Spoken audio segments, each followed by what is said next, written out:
Hello all, welcome back to Echo Podcast. Um, okay, so today we will be playing even more Duck Life 3.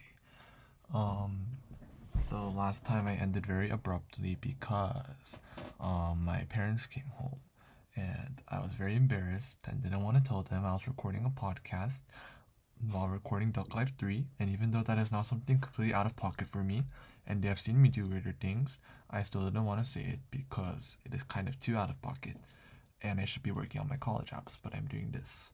To be fair, I have nothing to do right now, except work on college apps. I have nothing to study for, so it is valid. Let's say it like that. Okay. Okay. So I was thinking about it, and today you might hear some background noises from my family. Um, anyways, today I wanted to talk about. I don't really know what I want to talk about. I'm gonna talk about my favorite foods.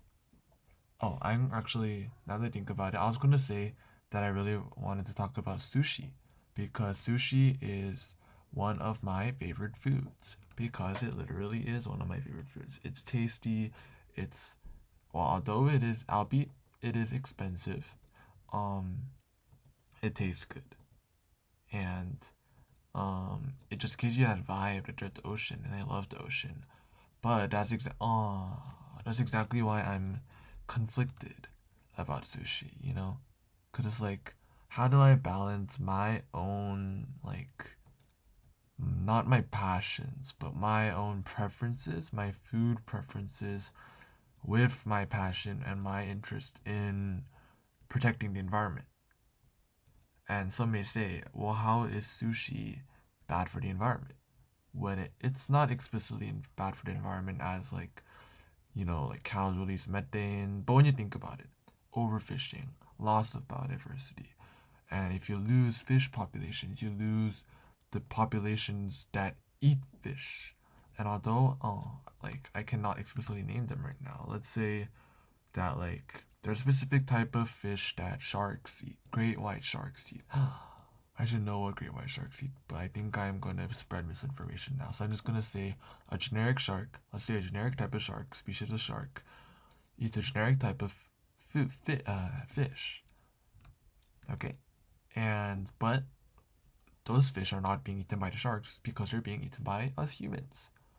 Then those sharks die off, and then other populations start to boom because the sharks stopped eating them, and it creates this imbalance, this ecological imbalance, and that's not good, you know. And that's why essentially overfishing to support the sushi industry can be seen as a problem, and it definitely is.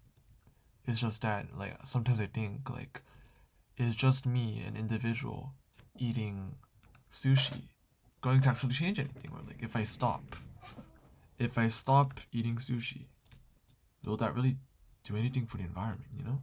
Like I do ESS, I have studied environmental science for a while. Um and it's still a question I find myself asking. Cause I love sushi, you know? It's something I genuinely I love. Like to give up sushi would be giving up one of my it would be like giving up a significant other. It's like breaking up with your girlfriend or boyfriend. And I'm not sure if I'm mentally ready for that. That sounds really bad. But you know what I mean? It's hard to give up but just stopping eating one of your favorite foods, you know? And it just made me really wonder. But then recently I was in San Francisco, just to visit family, to visit colleges, and just have fun in America. And I went to the Marine Mammal Center in Sausalito, and I think it's in Sausalito or around Sausalito, and it was so interesting because the Marine Mammal Center is the biggest marine mammal hospital in the world. They have a bunch of sea lions and seals and elephant seals, and I don't remember. I don't remember if they had otters, but they do have otters occasionally. I'm pretty sure. And it was so interesting because I learned a lot about domoic acid and eutrophication. I learned about strandings and how they deal with strandings. But an unexpectedly interesting thing I found was a guide on how to sustainably eat seafood, and it just matched me perfectly.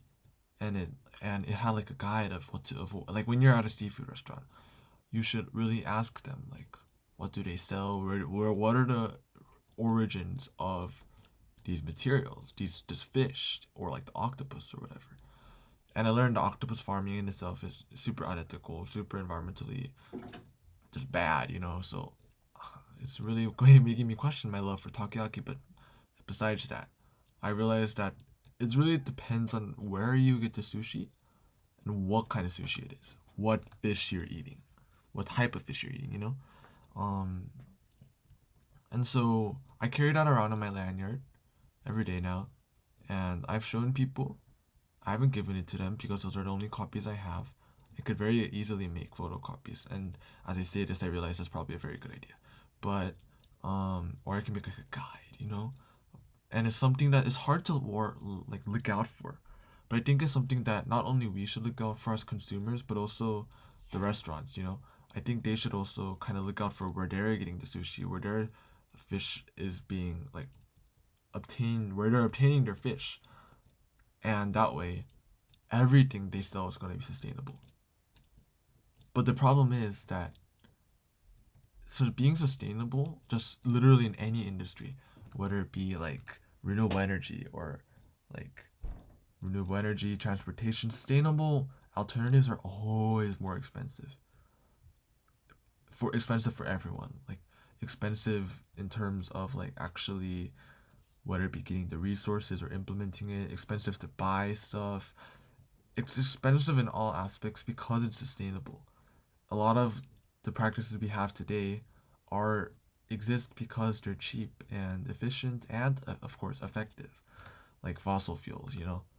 Um, but that's why it's so hard to implement sustainable solutions today.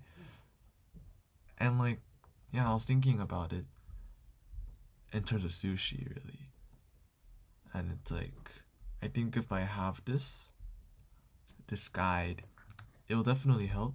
But it really did make me question like, would the sushi restaurants even know this?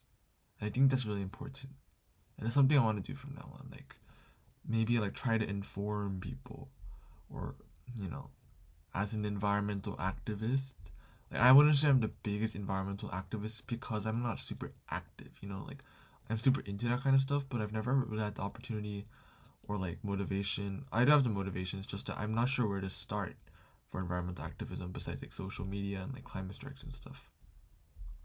And so it's something I really want to do in college, especially when all my time can be focused on environment and that kind of stuff. Yeah, and so that's what I wanted to talk about today. My dilemmas of sushi and eating sustainably. Because I love sushi and I'm not sure if it's the most sustainable like food choice. And I think that's something you guys all should watch out for too.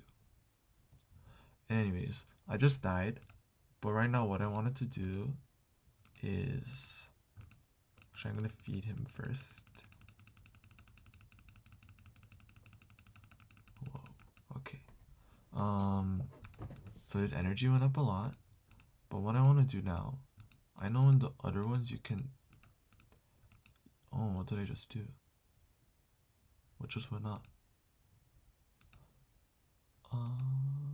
Oh, the energy's going up. Okay. I want to dress my duck up, but I'm not sure if that's duck life 4 or duck life 5. I mean duck life 3. So let me just look that up real quick. On my phone here. Can you dress up your duck in duck life 3?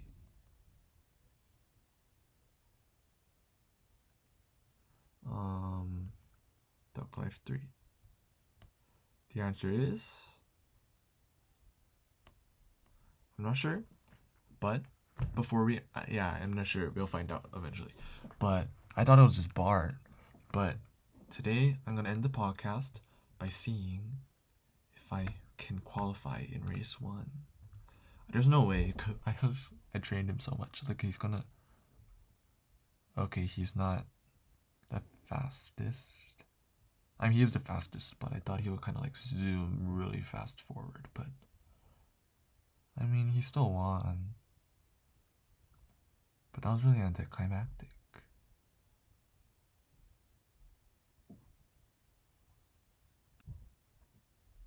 Okay, guys, long story short, or short story short, it wasn't that long.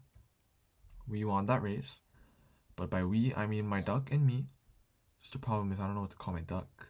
I need a name for the duck. So that's what I'm gonna do today. With ChatGPT, I'm gonna ask ChatGPT, the artificial intelligence. Oh, that's so embarrassing. What am I doing with my life?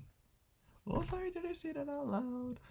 What should I name my duck in Duck Life 3 related to cookies? Okay. Cookie Quacker, Quacky Chips, Sugar Feather, Mallard, Macaroon, Ginger Snap, Duck, Oreo, Waddle, Biscuit, Beak, Chocolate Dipper, Quack, Snickerdoodle, and Fortune Feather. I kind of like... I kind of like Sugar Feather. We're gonna name that duck Sugar Feather.